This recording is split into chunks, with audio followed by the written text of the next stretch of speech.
Good afternoon and welcome to the November 1st regular meeting of Council. The City of Parksville recognizes the people of the Coast Salish Nations and their traditional territory upon which we gather with gratitude. Just a little bit of housekeeping if I can, because we have a significant size crowd.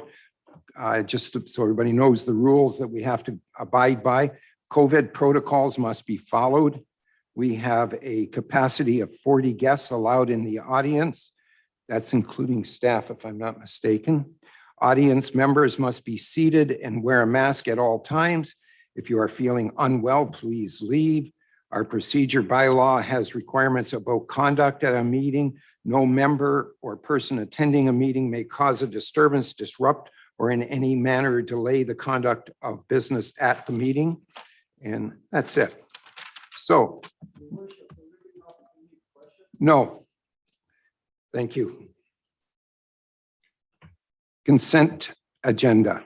So minutes of the council meeting held October the 18th, minutes of special council meeting October 20th, and approval of the council agenda. So all three, I need a mover and a seconder. Moved by Councillor Chandler, second by Councillor Greer. Discussion? Go ahead, please. Thank you, Mayor. Just wondering if we could receive this letter for correspondence that we just received as well. Can do. Pardon me? Yeah, who is it from? This is a letter from BGC of Central Vancouver Island. Okay. Any objections? We'll add that to the agenda. Is correspondence received? All right, with that amendment, I'll take a vote on all three. All those in favor? Opposed? It's carried. Thank you. Delegations. We have a delegation from Pierce Sprague and Crystal Stevenot from HDR. Please present your update regarding the proposal for the Aquatic and Rec Center. I assume they're online, so we'll go from there. There we go. Good afternoon, everyone. Can you hear me okay? Yep. Great. If you could give me 2 seconds while I share my screen, that would be great.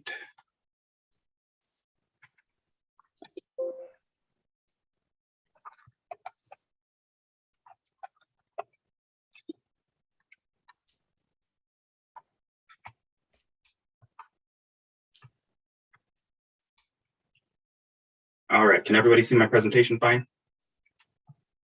Yes.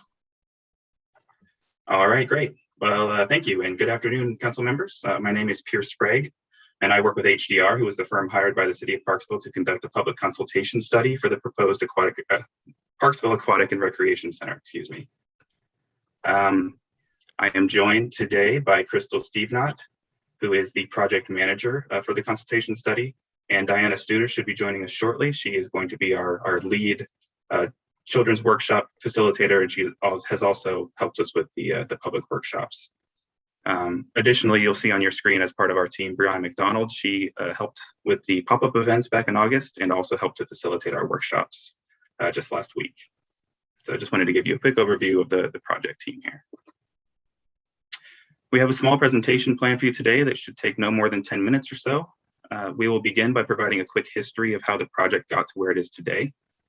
Crystal will then provide an overview of the Aquatic and Recreation Center's feasibility study, which HDR conducted and she herself led. She will also summarize what we heard in our limited pre-COVID consultation efforts as part of the feasibility study. And from there, I will go back and describe our program of consultation efforts so far this year, identify what engagement opportunities will still be available over the next several months, and summarize some of what we've heard from the community to date. We'll then open up the floor for whatever additional questions you may have for us, and we'll answer them as best we can. So the brief project history here, most if not all of you have been actively engaged in the development of this project, but I'd still like to give a quick history of the evolution of the proposed multiplex, just for a little context into our work today. So as you all know, back in early 2019, a mayor's roundtable and a resident survey sought to identify the community's top priorities in the years to come. One of the key priorities that was identified was a perceived gap in recreational accommodations in the city, and a rec center with a pool gained support from both residents and from council. Later that year, the city of Parksville released a request for proposals to conduct a feasibility study to determine if the multiplex concept was a viable option for the city of Parksville. HDR was selected to conduct the feasibility study, and Crystal led a two-phase approach to the study by completing a needs assessment report and drafting a conceptual design on a test site. I'll let Crystal go into more detail on that in a second, but first I wanted to just remind everybody that we had a comprehensive public engagement strategy planned as part of that feasibility study, but the outbreak of COVID-19 in early 2020 kind of forced our hand to sit back and reassess how we would go about public consultation at a later date when it was safe to do so. So we completed the feasibility study without much public consultation. We got a few stakeholder groups, like some workshops with stakeholder groups in March, but we didn't get nearly as far into our broad public consultation study at the time as we had wanted to. So fast forward to this summer, 2021, the city of Parksville hired WSP, who was a civil engineering firm, to review the viability of the test site, and they brought us back on board to re-engage the community. Just as we were beginning to roll out our consultation strategy, WSP's initial report revealed that the test site was not a viable option for the proposed multiplex. So we decided to re-strategize a little bit and kind of hit the reset button on our public consultation efforts. Kind of a combination of the findings from WSP and the fact that there was a full 1.5 year gap in actual public engagement kind of allowed us to approach the efforts with a clean slate. So we began asking the community, basically from the ground level, what do you even want this facility to be? Do you even want it at all? Those sorts of questions. We kind of started from scratch. So this afternoon, we're going to provide a high level of the kinds of questions we've been asking the public and the kinds of feedback we've been receiving from them. But first, I would like to pass on the digital microphone over to Crystal for some background about the feasibility study. Go ahead, Crystal. Hi, hello everyone. Nice to see you all again. So as you know, in 2020, we were awarded for the project through an RFP process to provide the City of Parksville with a needs assessment report for the pool and the multiplex facility. And as part of the report in March 2020, and right before COVID forced us to lockdown, we held 9 sessions over 2 days in the City of Parksville with the members of council, senior city staff, and over 19 different stakeholder groups throughout the RDN community. We asked the groups a series of questions such as, how can a multiplex fill some of the gaps in the community? What do they see as advantages and disadvantages to a pool and a multiplex facility? What are their concerns? And how can we bring some big ideas and blue sky visions to the project? We also heard from you all in our council sessions, and some of the comments were that there's a growing population and a desire to provide for a changing demographic. Financial support for the new facility should not burden the community. And the new facility should address the issues with Ravensong, such as accessibility, access, programming, and provide a pool with complementary components. We also had conversations regarding the length of the pool and how many lanes, and whether we should provide an aquatic only center or a pool and multiplex.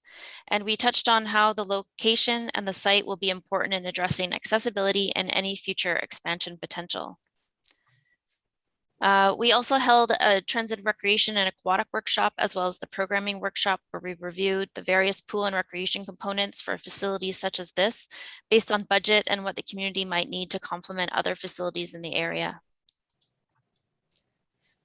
We also, so after presenting the needs assessment findings to council, we were asked to move to phase 2 of the feasibility study and put together a conceptual design based on the 2 program options and a test site. And to complete the feasibility study, we brought together the insights we heard from the engagement sessions and the information we gathered about the test site, and we produced 2 conceptual design options. Some of the insights that stood out to us were refocus on families and youth, promote an active lifestyle for all ages, look for opportunities to create synergies in the community.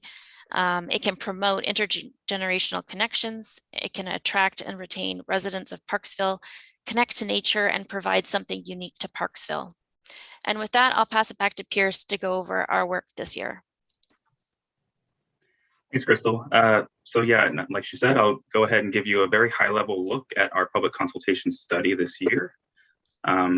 Our consultation program has covered a lot of ground in a few months. We started in early summer by announcing the use of an HDR-led email account through the Parksville domain at hdr@parksville.ca, where we could receive public comments and distribute e-newsletters. We've distributed 4 or 5, I can't remember the exact number, newsletters to date, and still plan to do a couple more before the year's end. Back in August, we held a series of pop-up events where Crystal and Brianna spoke with people in the community about the project, took feedback, distributed comment cards, that sort of thing. We followed that up with a virtual public meeting in September, which was held via Zoom webinar. We presented a history of the multiplex project, outlined our engagement plans this year, incorporated a few survey questions, and opened up the floor for a full Q&A session. Then just last week, we held a pair of virtual public workshops where we facilitated a series of exercises that allowed participants to map out what makes Parksville great, what it might be lacking, and where and how a multiplex would benefit the community. Currently, there are a set of display boards set up at the Parksville Civic and Tech Center that provide people with a general project update and also give them an opportunity to provide more feedback through a written questionnaire. For those who are not comfortable going in person to the Tech Center, we also have the same questionnaire available online through Let's Talk Parksville. As I understand it, both of these will remain up and open for the next several months. So members of the community will still have ample opportunity to provide their feedback through these avenues. Finally, we also have a set of student charrettes planned for November 26th with one of the primary schools in the area. The point of this is to work with children just to kind of get a feel for what they would want to see in their community. If you have questions about the charrettes details, feel free to ask them during our brief Q&A session at the end of this presentation. At the end of all of this, we will also be compiling all of the input we've gathered from the public into a final feedback report, which will be available for both council and the public later this year. So now I would like to give you a kind of a 1,000-foot view of the sorts of feedback we've gathered so far. To start with, we've consistently been asking pretty much the most basic question we could think of to start with. Do you even want a new aquatic and recreation center? And as you can see in the topmost pie chart there, the majority of people we've surveyed do support an aquatic and recreation center, 76% of the respondents so far. And another 11% support a facility of some kind, just with aquatic only options. We have also been asking people what they would like to, if they would be willing to pay taxes to support the construction and maintenance of the facility. And once again, we had a pretty sizable yes. 61% of respondents thus far have responded yes, that they would be in support of that. And also in the third pie chart there, you can see that combined between twice or more a week and once a week, more than 70% of people surveyed said that they would expect to use the facility at least on a weekly basis. So members of the community who have participated so far expect that this would be a very well-used facility. Moving on to these next 2 questions, we asked through a couple different settings, the pop-up postcards and the virtual public meeting being 2 of them. What sort of amenities the general public would want to see in this facility? And what kinds of aquatic features specifically they would like to use if they could be included in the facility. You can see the results on screen here. Obviously, for the amenities question, the pool, we threw that in there just to make sure there was support for a pool as well, but that was the overwhelming winner, if you could say that, for this question. But there was broad support for all of the options we laid out there, including basketball, volleyball courts, a children's play area, saunas and steam rooms, a running track, gym equipment, and yoga rooms. As for the aquatic features question, there was a pretty sizable group of people who obviously would want swimming lanes. Hot tub gained some pretty big support, as well as a leisure pool for those who want to do aquafit or have swim lessons or just leisurely recreation in the water. A couple of them that didn't gain quite as much traction in this category would be the water slide, diving boards and platforms, and a children's pool. In addition to the pre-written amenities that we provided through the survey, we also just kind of left an other category for anybody who wanted to provide their ideas for what could be included in the facility as well. We compiled a little word cloud here with some of the suggestions we've heard so far. This word cloud has the most common results. The larger the words you see on the screen, the more people that gave us these suggestions, more or less. So there was a lot of support for community meeting rooms, a lot of pickleball court requests, along with squash and racquetball courts. A cafeteria and a snack bar was well up there as well. And you can see the others on screen here. And we can provide this presentation to council after the meeting if you would like to see some of these in more detail as well. And all of these results are actively up in the tech center as well. These next few slides that I have up are going to be from the workshops that we conducted last week. This slide that you're seeing here is just kind of an example of one of the exercises that we conducted during the workshops. We did a community mapping exercise, is what we called it, where we asked individuals where in Parksville they lived, where they typically go for their recreation activities, where they go for their errands, that sort of thing. So, and then we asked a couple other questions like, why would you be leaving Parksville? What are you leaving Parksville for? What do people generally come to Parksville to do? That sort of thing. So we could really get an idea of what the city of Parksville has to offer now, what it can offer if we provide something like a multiplex, and how the multiplex could really fit into the community as it exists. So this is just a quick screenshot of that particular exercise, but I'll go into some more of the details of what we heard in these next two slides. So identifying preferences for siting for the facility was a big topic of conversation in a lot of the groups during the workshops. So we specifically did not ask people to drop a pin on exactly where they wanted the facility to be located. We were trying to get them to think about connectivity to existing amenities, or proximity to residences or schools, or whatever they thought was important for adjacencies for this facility, as opposed to just saying, I want it at this address, saying, well, why does that address work? What makes that a viable solution? So some of the siting preferences we heard, they really kind of boil down to these three primary areas in the city. I would probably say the most common one we've heard is the Wembley Mall area. Some reasons behind it are because it ties into existing amenities such as the ice rink. It's close to many residential areas and schools. It's right on the transit line.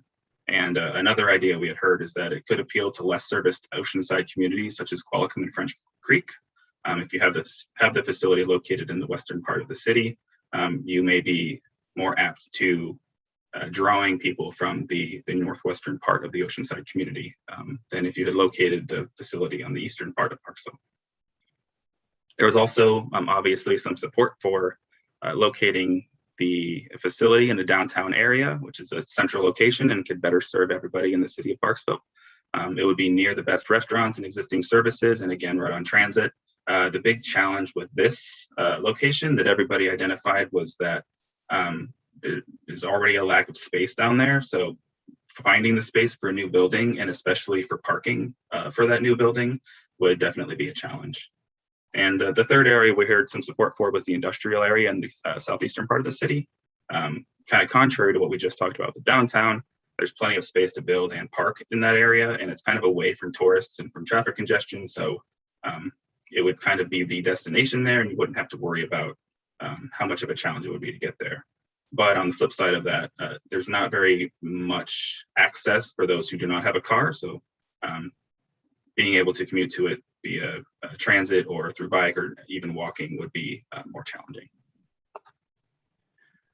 We also heard a number of recurring comments in our workshops, primarily accessibility concerns, which Crystal touched on earlier through the workshops in the original feasibility study. But these accessibility concerns, like they kind of spanned all aspects of the facility, both interior, whether that means having easy access to all of the amenities for those with disabilities or mobility challenges. And they said that needs to be built into the facility's design so that you can have like dignified accessibility options, not just kind of an afterthought where I don't have a good example off the top of my head, but they wanted to make sure that accessibility was built into the early stages of design. So it could be a feature of the facility and not an afterthought. And externally as well, being able to have alternative access to transportation, such as bus routes, bicycle lanes, walking trails, that sort of accessibility, and not limiting it to being driving up and parking your car in a lot next to it. That was also pretty key to a lot of people's concerns. In addition, another thing that Crystal actually touched on earlier was programming. There were a lot of different ideas and thoughts about what should be programmatically installed into these facilities, a variety of them including aquafit, swimming and sports lessons, yoga and training, etc. They just really wanted to make sure that if we have this sort of large scale community facility, that it really caters to everybody in the community and everybody can go there and find something that they want to do.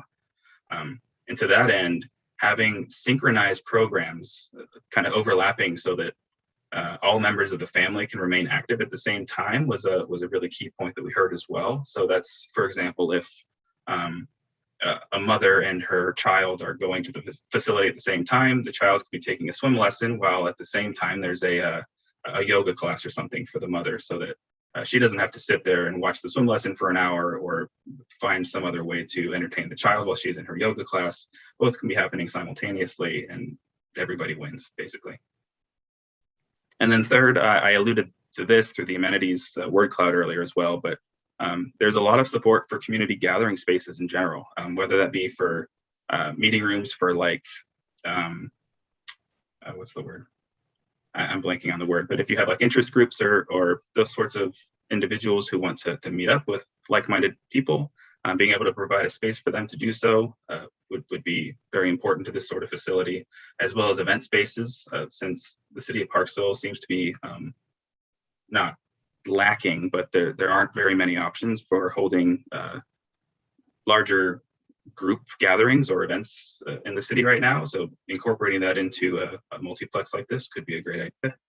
And in addition, they saw it as a great opportunity to incorporate senior center activities as well as youth programs into the amenities that are already existing in the multiplex. So that was a very, very high level look at some of the feedback and thoughts we've heard from the community so far. We, again, will have a lot more detail in our feedback report that we compile later, hopefully this month, if not in early December. But for now, yeah, do you have any other questions or thoughts or whatever you have to ask us, go right ahead. We're here for you. Thank you, Pierce. Very good presentation, by the way. It was well handled. Questions for the delegation, Councillor Patterson? Thank you, Your Worship, and through you to Delegate Pierce. Can you tell me how many were surveyed and how many were in the workshop, the feedback that you got? Sure. So those survey results you saw were compiled through a number of different opportunities. I'd have to go through, and again, this also will be included in the public feedback report later on this year, but we had, I want to say it was 70 respondents to the initial survey through the pop-up event and the comment cards we had through that. In addition, we took surveys during the virtual public meeting, which had another 45 or so people. And we have the online engagement questionnaire up right now, which has received at least 40 responses so far as well. I have another poll to do on that, but those weren't included in the results you saw. So we've had well over 125 or so, I would say, responses go into those survey results. As for the workshops last week, we had, I believe it was 14 or 15 people on the first workshop and about the same number on the second. I think it was 16 on the second, so 31 people total between the two. Any other questions, Councillor O'Brien and Councillor Fraz? Thank you, Your Worship, and yeah, great job, Pierce. Really appreciate all the information. I've spoken to people that attended the Zoom workshops last week, and they were very impressed with your format type of thing, asking great questions and giving them lots of opportunities to respond.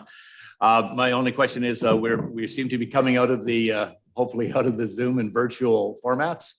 Do you have plans for a large scale public participation where people that are not that comfortable, like on the virtual format, have the opportunity to ask questions and express their views, just like what you've done with your survey? Is there works coming up? Do you see us getting out of there soon, or what are your plans for that? Yeah, thank you for that question. That's a great question.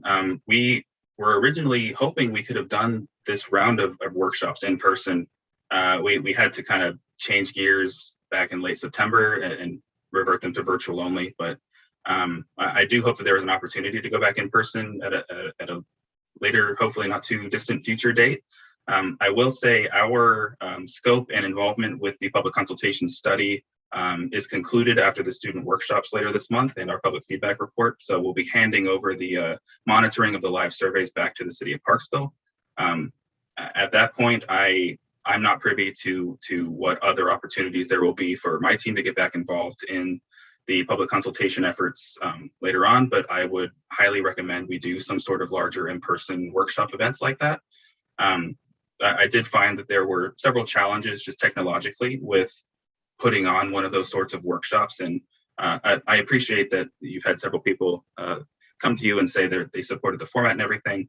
I'm glad it went as smoothly as it could have, but an event like this in person would just have so much more value, I think, personally, than what we were able to offer through virtual workshops. So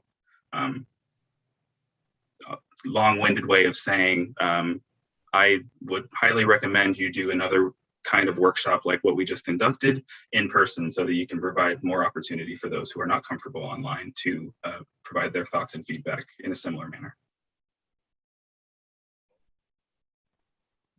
Just as a follow-up, if I may, Your Worship. So as I understand it, then HDR, then you're wrapping up your consultation process.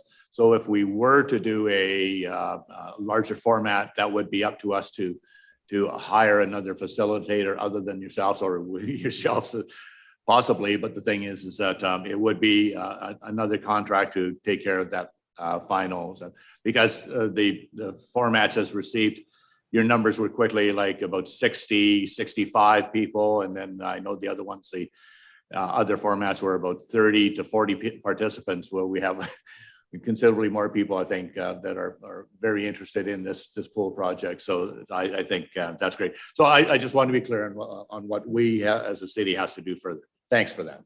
Yeah, no, I agree completely with what you said. And I'm not in a position to plug ourselves for doing additional work when we're not scoped for it. But I would say that at this point in time, given the structure of our contract and everything, if you would like to do a broader in-person event, that would be on the city to plan and organize. Councillor Frass. Thank you. Through the mayor to our delegation, Pierce. First, thank you for this presentation. It's very informative. Wondering if you, regarding the stakeholders' feedback, if you had any specifics on the pools, if there was any comments, requests for the size of the pool, 50 meter versus 25 meter, and also area of focus in pools being change rooms. If you heard any comments about universal change rooms versus the more traditional styles, if there's any kind of concerns or direction they wanted to go for those kind of features. Yes, thank you for those questions. For your first question regarding the size of the pools, that was actually one of our survey questions, and we had an overwhelming majority of people respond that they preferred the 50 meter pools with 8 lanes to make an Olympic size facility to be able to host events such as meets and those sorts of things. So there is broad support within the community to have the larger scale swim lane pool. As to your second question, we have heard some things about change rooms that we haven't really gone into detail about the format or orientation of the change rooms. Really, the brunt of the feedback we've received on change rooms so far has been about accessibility and making sure that there are accessible options and privacy for those who have difficulty changing or need to take more time or need to have somebody assist with them. Just to going back to the earlier comment I made about a dignified accessibility.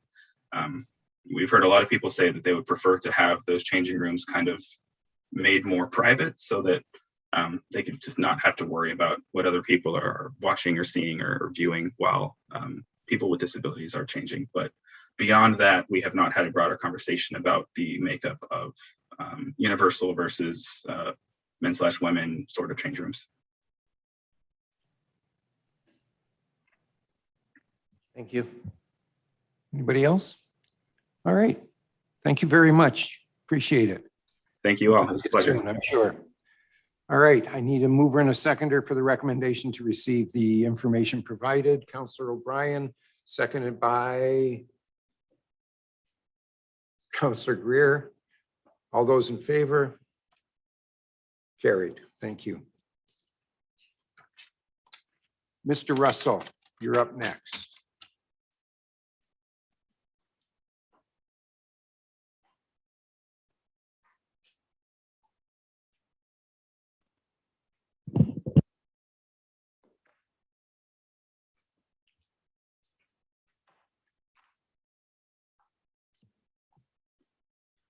If I may, Your Worship and Council, for council consideration this evening is a consideration of an exemption to the minimum 10% parcel frontage requirement as a result of a proposed lot line adjustment subdivision at 495 and 465 Pioneer Crescent. Essentially, one parcel currently shaped like a letter T will end up being shaped more like a letter L. That changes the perimeter of the size of the parcel, thus affecting the percentage of it that's along the road. The actual dimensions of the parcel along the road remain unchanged. And so the recommendations are per the agenda. Thank you. I need a mover and a seconder for the recommendations. Councillor Patterson, second by Councillor Chandler. Discussion?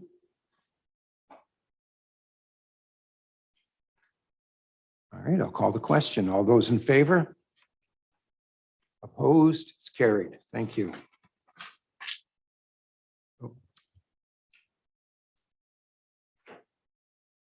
Oh, we did that on the agenda.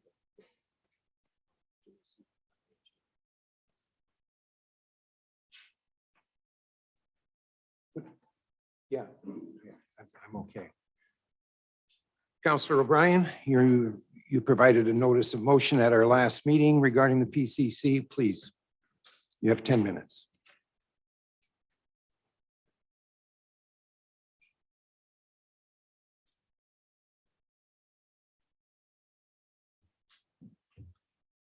Thank you, Your Worship. So my notice of motion is the following. I move that the City of Parksville explore declining the $2 million Child Care BC New Spaces grant and explore having the City of Parksville retain control and management of the Parksville Community Center before proceeding with any agreements or contracts with the Boys and Girls Club, as well as proposed modifications to the Parksville Community Center. I need a seconder for that motion. Councillor Patterson. Discussion. Councillor O'Brien, you're first. Thank you, Your Worship. As clarification for this motion, my intent is to allow the City of Parksville to retain control of the entire Parksville Community Center facility, as well as manage the operations and function of the community center. Many community centers in other municipalities manage their community centers, providing an important gathering place for its citizens. The operating agreement with the Parksville Community Center Society has now been terminated, allowing for City of Parksville to retain control and manage this valuable community asset. We have received significant correspondence, as well as a petition containing 2,572 signatures, requesting that we continue to provide the Parksville Community Center as a venue for the benefit of our community and not turn over control to a private operation for alternate use.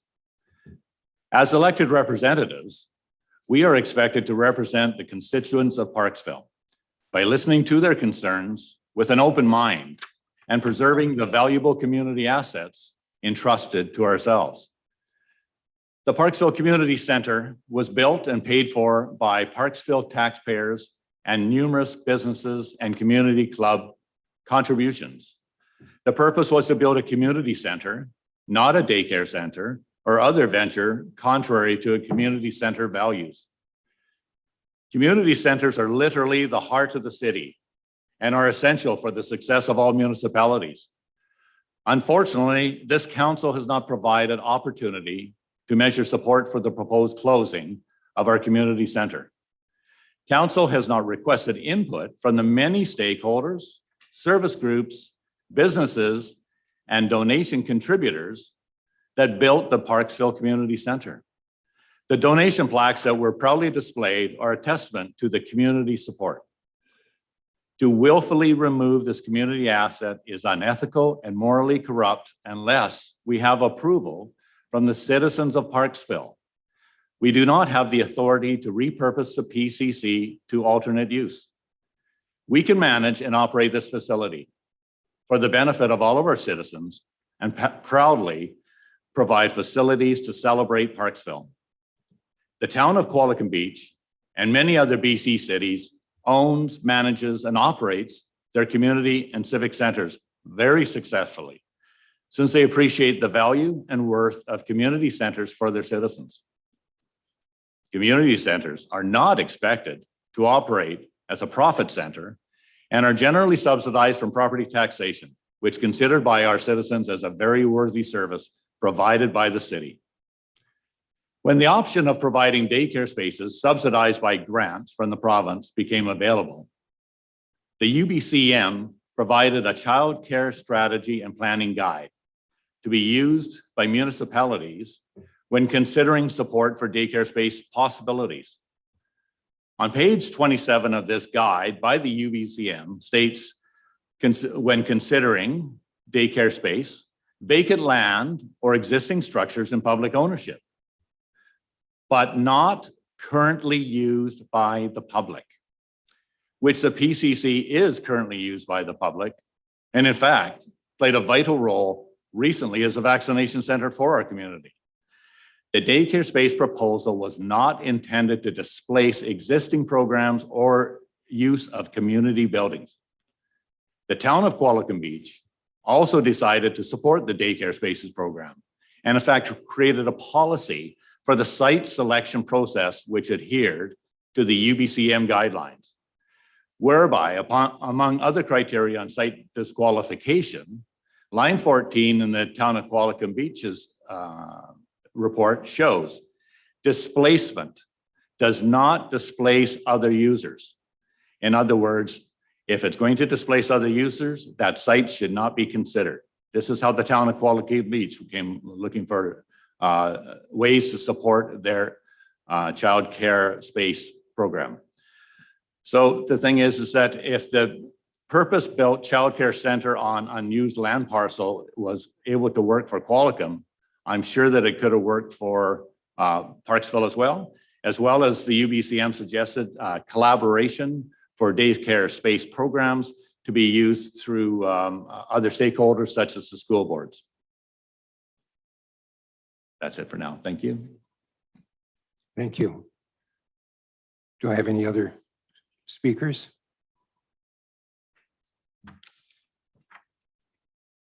Councillor Patterson. Thank you, Worship.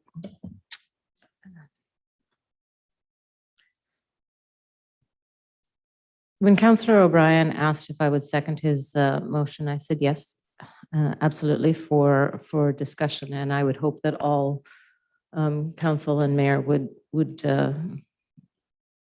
feed in on the discussion. Councillor O'Brien mentioned many things. I was wholeheartedly in favor of having daycare spaces. I believe that they're valid and needed in this community. When we brought forward to the city's lawyer, one of the criteria of when we ended the contract with the Parksville Community Society was that we could not, as a city, entertain the same type of center being run by the city of Parksville or staff.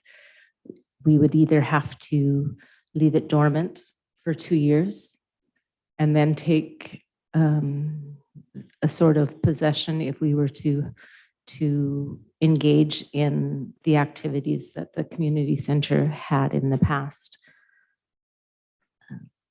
So in regards with the discussions that we had, many discussions, I think we had 3 with the Boys and Girls Club, and we've also had 3 or 4 with legal as it pertains to the city-owned building and union and city workers as well.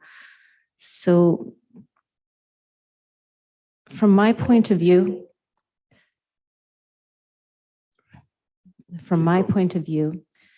and that was that we've had a difficult 1.5 years with COVID and not having the communication that has been required and having open conversation. The Boys and Girls Club,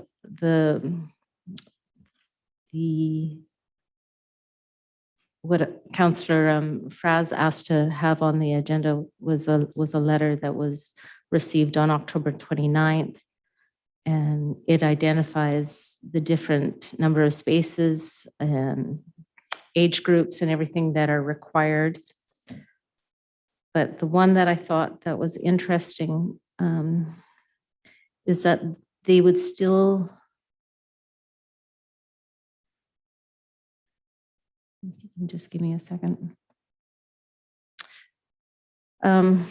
Said that those service groups that use the PCC, such as the school district, seniors yoga, Alzheimer's brain injury group, and others, should BGC sign an operating agreement with the city of Parksville, would be welcome to rent space, providing it did not interfere with the operating of the center. So when we also looked at the floor plan and the guidelines of what the BGC looked at having for the use of the building, and that there was quite a bit of open space, what I typically refer to as the auditorium.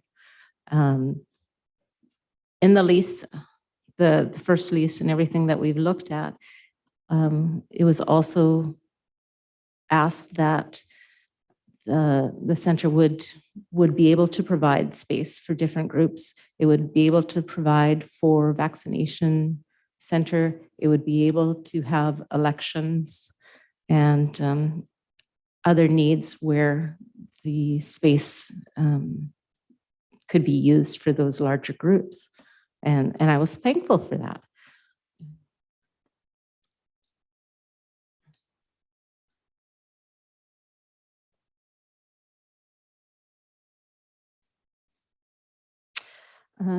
In the letter as well, the BGC has provided our CAO with their estimated budget, and then they indeed have to have a fundraising target of over $100,000. So they would need to actually have those different groups that meet at the center still meeting at the center to provide their part of their budget aspect. I don't disagree with a lot of what Councillor OBrien has said. I just feel that it's a work in progress, and there's always going to be opposition to change. I wish that things could have been considerably different at this, when we first made the decision, and that to not renew the contract with the society, that it could have gone forward earlier or had given them some aspects of other ideas. I personally had discussion with different members of the board and had suggested daycare the year and a half and that beforehand.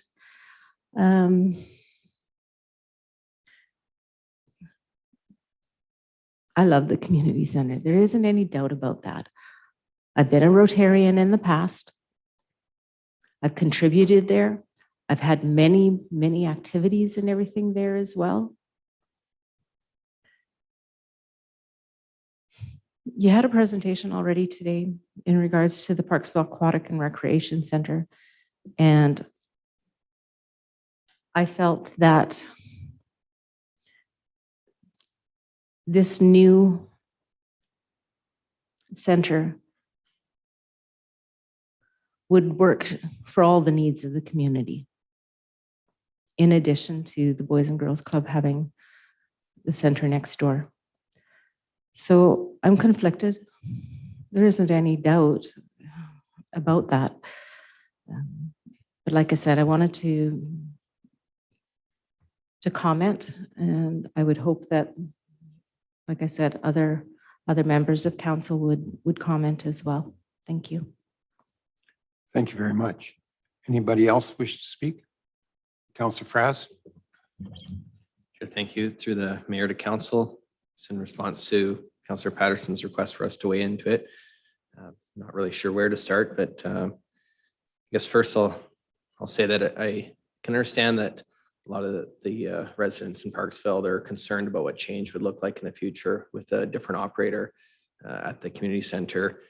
A lot of them feel that they're going to be losing out on the space that they're very used to meeting at, which is why I appreciate that with the BGC, they've made it very clear that whatever our needs are that we put forward, they're willing to work with that. So they've been very inviting to hearing what our needs are. And one of the things they do is not just childcare, but they do programs for adults, parents, and youth. So I think that's very valuable. Something else I just want to address. So just the way you've been describing the PCCS, saying that their contract was terminated. It was not terminated. Their contract came to the end of its term. It was just not renewed. So it's not that anybody was terminated out of it.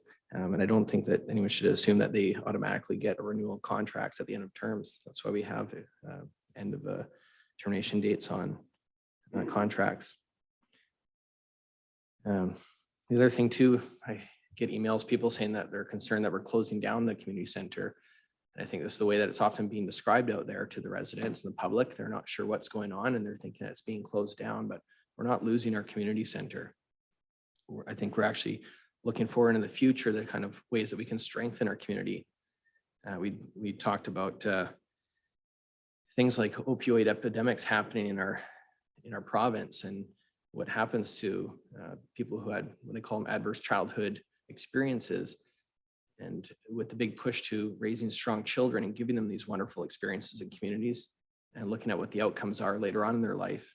And this is one of the things that I think BCG has as a really good strength of theirs. So we're not losing any control of our community center.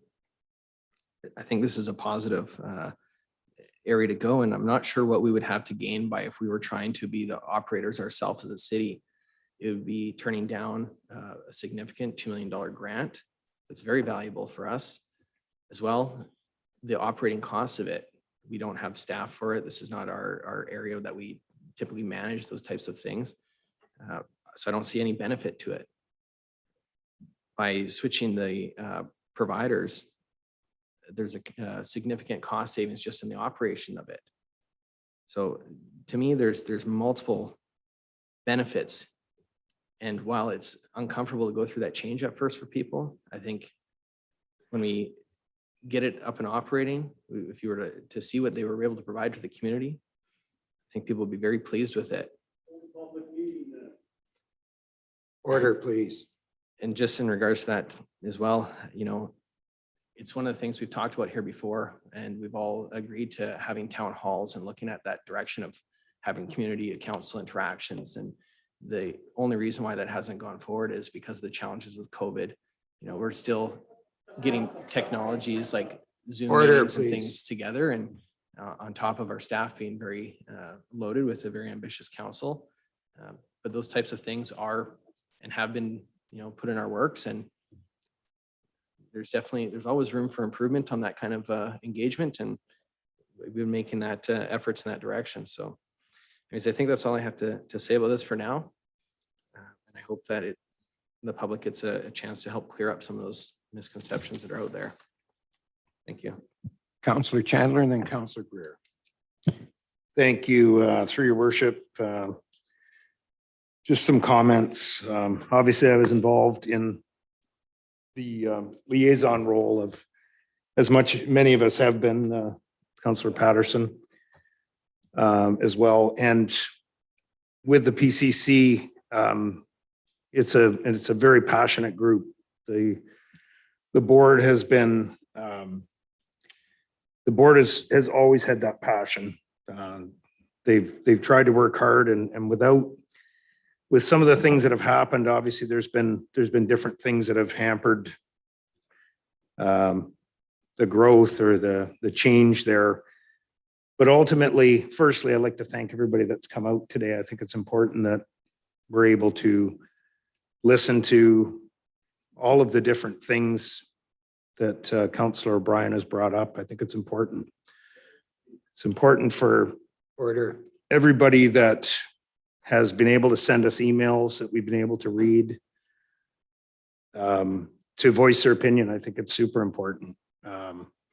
This is how we weigh our decisions. In a lot of cases, I think that it's a very difficult position we're in to make decisions like this. But as Councillor Fraz says, change is tough sometimes. And sometimes change can be much for the better. Sometimes it's a work in progress. So ultimately, from throughout the course of this entire process, there's been a buy-in on the whole program from this council. And I understand there's changes and there's views that change along the way. So again, once again, I appreciate that Councillor O'Brien's brought this forward. But again, in looking at where this process is and letter from BGC today, as well as what we know from different meetings, I believe it to be a positive. I believe it to be an enhancement of the current program that was in place.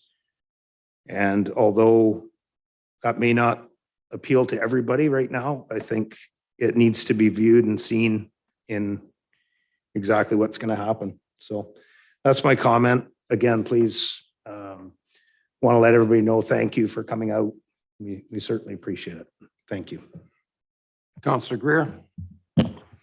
Thank you, Your Worship. Well, I'm a little disappointed once again, about Councillor O'Brien bringing this up at this late stage. We've been talking about this for over 2 years now. And if this motion had been brought forth probably a year ago, we might have had maybe more input from the public. But this should have been made long ago. We've been talking about this, and in fact, Councillor O'Brien was involved with 2 of the motions that passed this program. So it's something that's in the final stages.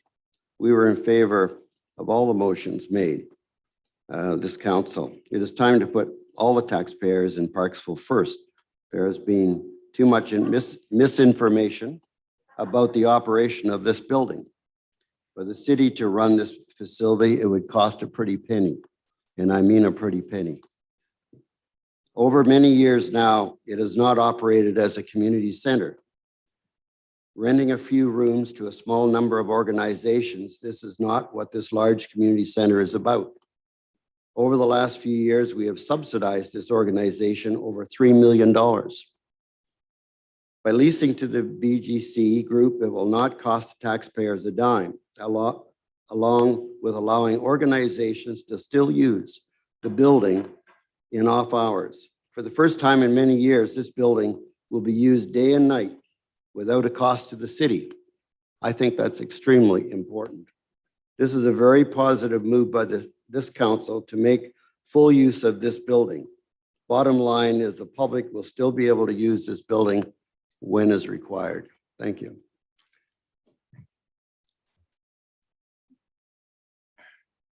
No, I'm going to speak first. Just a quick point here. Making the comments out loud like that isn't going to change anybody's decision here at the council. Let's just be polite and listen to the conversation. Listen to what people have to say around this table. We're the ones that will be making this decision. So please just be, Mr. Round, yeah, I know you're running for election, so we'll leave it at that. So I'm going to be speaking now. I'll be speaking against this motion that's being brought forward, and I'd like to explain to you why. There are a few people who believe that this motion will allow the debate to reopen, allowing the operating agreement between the city and the PCCS to expire without renewal. The PCC is not being closed. It is not being closed. Let's just keep putting that, regardless of what you're reading, we are not closing the PCC.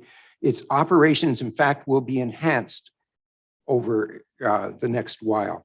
These points have been discussed, and yes, they were done in open council meetings. And when, because of the law, we were not allowed to discuss in public, in each and every case, when we were in camera, they were released. And that pertained, and all the information on that was given out. In fact, we even released all those in-camera meeting minutes from the previous council for the 13 in-camera meetings they held on this matter. Besides, this is not what this is about. There is really only two issues that are at hand. The first point Councillor OBrien brings up in this motion is to explore declining the $2 million grant. I find that extremely surprising because on October the 5th, 2020, Councillor OBrien seconded the motion by Councillor Frass. In fact, during the discussion, Councillor OBrien, according to my notes, which I keep as we're going on, made the comment that the Boys and Girls Club proposal will be a huge asset to the city of Parksville. That motion by Councillor Frass and seconded by Councillor OBrien had three parts to it. The first stated that in collaboration with the Boys and Girls Club of Central Vancouver Island, that the city submit a grant application, Child Care BC New Spaces Fund, to secure funding for a licensed child care facility in Parksville. The second part stated was that upon expiration of the current operating agreement with the PCCS on December 31st, 2020, and subject to the grant funding, that the council support the conversion of the PCC facility in order to accommodate a licensed child care facility. The third point was that upon receipt of grant funding, staff be directed to prepare an agreement with Boys and Girls Club of Central Vancouver Island for the provisions of licensed child care and other associated child, youth, and parent programming at the PCC facility beginning in 2021.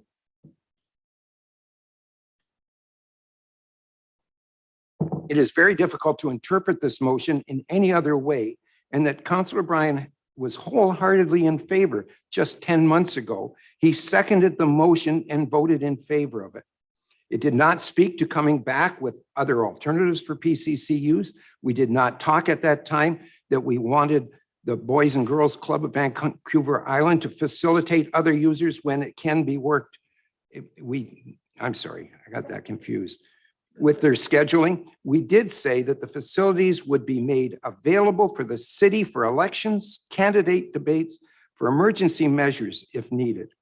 It also agreed that staff should work with them to allow the Board of Education to continue to use the kitchen facilities for classes and use this. And this has been arranged as well. We're already doing that. We had to replace all the equipment that was taken out. In this current motion, Councillor OBrien has also suggested that staff look at operating the PCC. This has been looked at, and we were all aware that there was a staff report addressing this from 2017. The report stated very clearly that the city does not currently have the wherewithal to do this. It would require setting up another department with 3 or 4 new employees specifically to operate the PCC. The costs in that report were reported to be between $700,000 to $1 million a year cost to the city. This makes no sense since no one can tell me what we would gain by doing this. We would no doubt end up with programs for youth and teenagers, young adults, and senior citizens, as well as we would be losing 91 very badly needed daycare spaces that are already developing a waiting list. All this costing us $700,000 to $1 million when the program we now have will provide all that at absolutely no cost. The rental of space in the PCC would not change that significantly, except that the smaller rooms would be set up for 0 to 5-year-olds for daycare so that they have the ability to nap, and they would be separated from older children. We don't get the $2 million plus grant to do the fixing up of the PCC. You could assume that we could operate the 91 daycare spaces. We could as a city if we wanted to, but we have already given that money back to the province and federal if this motion passes. And we'll have to pay for the renovations from taxpayers' funds. All in all, I really don't see how we can support this. I truly don't understand what we think the upside to this motion for the residents of Parksville would be. How about all those parents that are currently waiting and looking forward to those 91 daycare spaces that will be provided? How about all the youth that are looking forward to having a place to go after school and be able to come and play in the gymnasium if need be? How about the summer camps that we're looking at being put in? All of those things would go away unless the city does it and at additional costs. This council has always dealt with integrity, and we have to continue that at least. Thank you. At least I will right through to the end of my term. If people feel that we didn't do an honest job, then it is up to them to vote us out at the end of our term. So I think I cannot support this in good conscience. I think that being told that we are unethical is an insult to each and every member in this council. I find that very offensive. Especially, and never mind, I won't even go there. So anyways, thank you. Councillor O'Brien, I assume you've got some comments. Thank you, Your Worship. I do. You have 5 minutes. Thank you. Just to clarify 1 or 2 statements that have come up, I'll try and not go on a personal level, but I've been challenged here, so I'll address those. The grant was approved by, I believe it was Councillor Fraz and myself. Anyways, the grant application, the request to apply for a grant, because anybody that knows me and the business of this running this council so far, I'm all for getting grants wherever we can get them. So if there's an opportunity for a grant, I'll always go looking for it. However, when we received this information about the grant, and before actually we had actually advised that we were successful on the grant, we were advised by when council received notice of receiving the grant, we had 3 options. We could accept all of the grant, we could accept a portion of the grant, or we could reject the grant. We had those 3 options because those 3 options would be available to us once we saw the terms and conditions of the grant, such as it's, 15, I won't get into it, but there's lots of things that raised alarm bells with me at that particular time. So as per always, with the receiving of more information, I changed my mind. I changed my mind on that once we received it. And I said, we have that option of rejecting the grant. Then I said, I was advised that no, it's too late. You can't. We're accepting the grant. And it never went to a vote. It never went to council to say, accept it, all, part, or reject. It never went.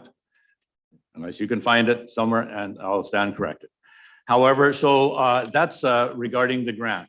The other comment I also heard was from Councillor Greer suggesting he's sorry that I'm disappointed him. Well, I apologize that to Councillor Greer that I'm sorry I've disappointed you.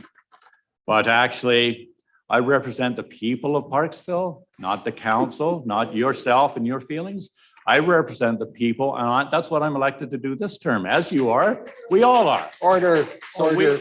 we are supposed to be representing the people's wishes. The people's wishes have advised us over and over again through the petitions, through their emails, through their comments, through their phone calls, through the meetings and so forth, that they don't want us to give up the PCC. So that's why you say, how have I changed my mind? I've changed my mind because the people of Parksville that I represent actually have said, don't let it happen. That's my job. And that's Please. what I'm trying to do at this particular point.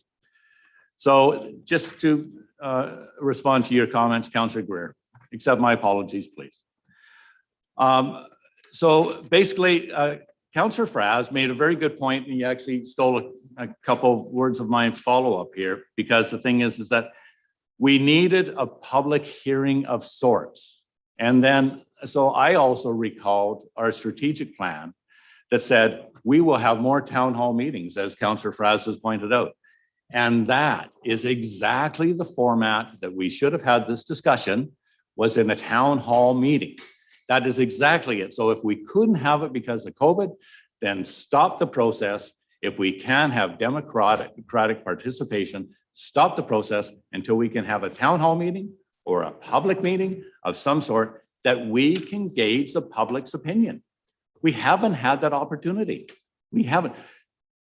Mayor Mayne has suggested that we have risen and reported after going in camera and making these decisions. Absolutely right. We have risen and reported, and I'm proud that we have. But what he doesn't allude to the fact that those decisions were made were in camera. They were not in public participation.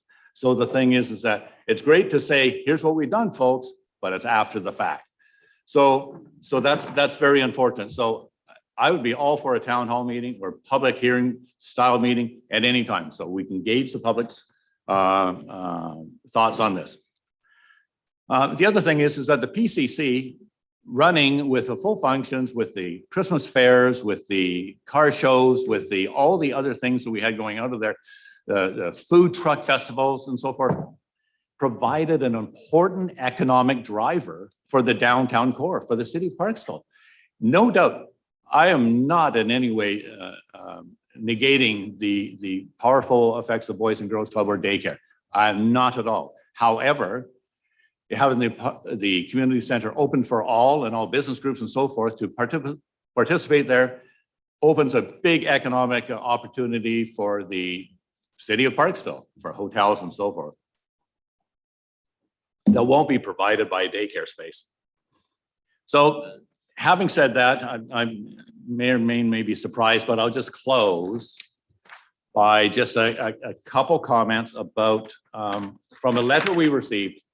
And I won't say this individual's name. This is a letter we received from a 69-year-old widowed low-income senior here in Parksville. Just recently, she's phoned me a couple of times and given me permission to share the contents of her letter.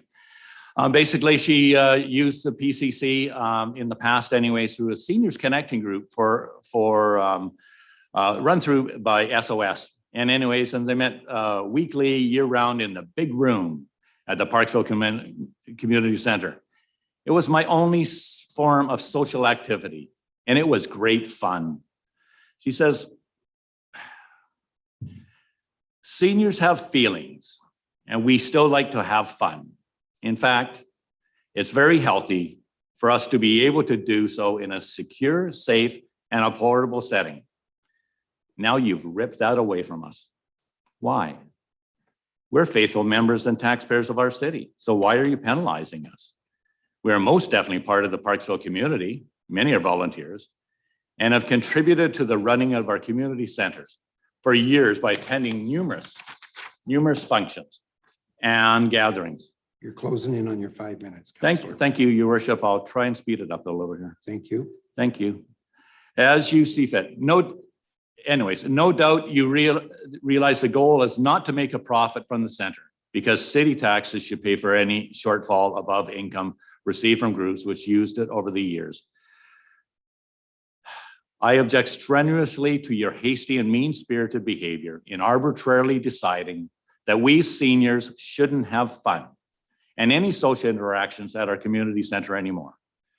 If you had a heart and any common decency, you'd keep this center open for all Parksville citizens to use and enjoy.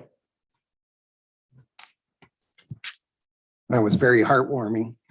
She's also sent a letter to the Premier and to the MLA and to just about everybody else.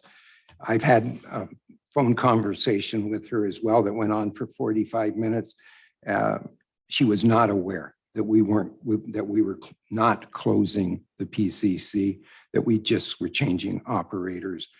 And when I was finished, she seemed to have a little bit different approach to all of this. She asked me to ensure that the Boys and Girls Clubs will accept applications for leasing from organizations such as the one which she belonged to. And I assured her I would pass that information on. And in fact, I was going to give her the letter or the phone number and the name of an individual that she could contact for that.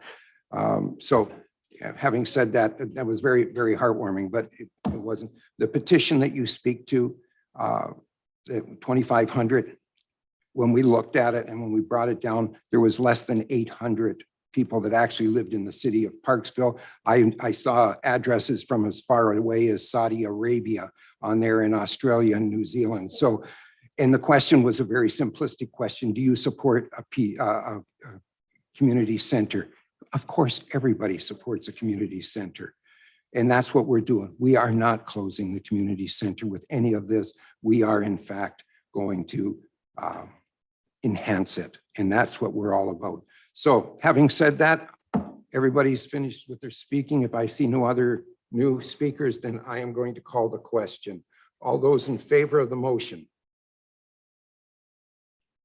All those opposed? Please note that Councillor Chandler, Councillor Greer, myself, and Councillor Fraz are voting negatively on this. The motion does not pass. Thank you.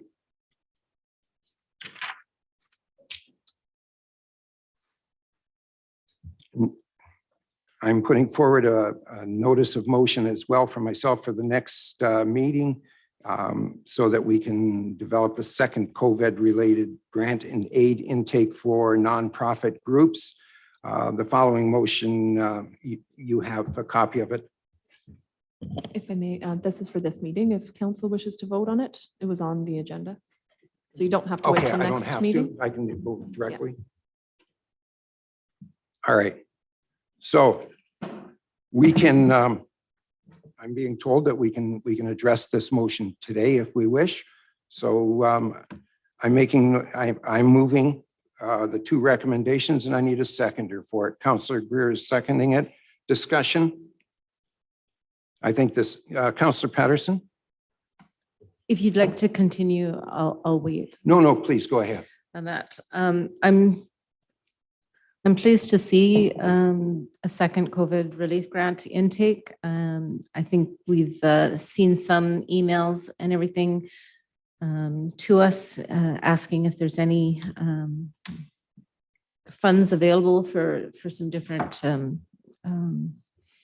uses and that. So I will be supporting this motion. Thank you. Any other discussion? I'll call the question then. All those in favor? It's unanimous. Thank you.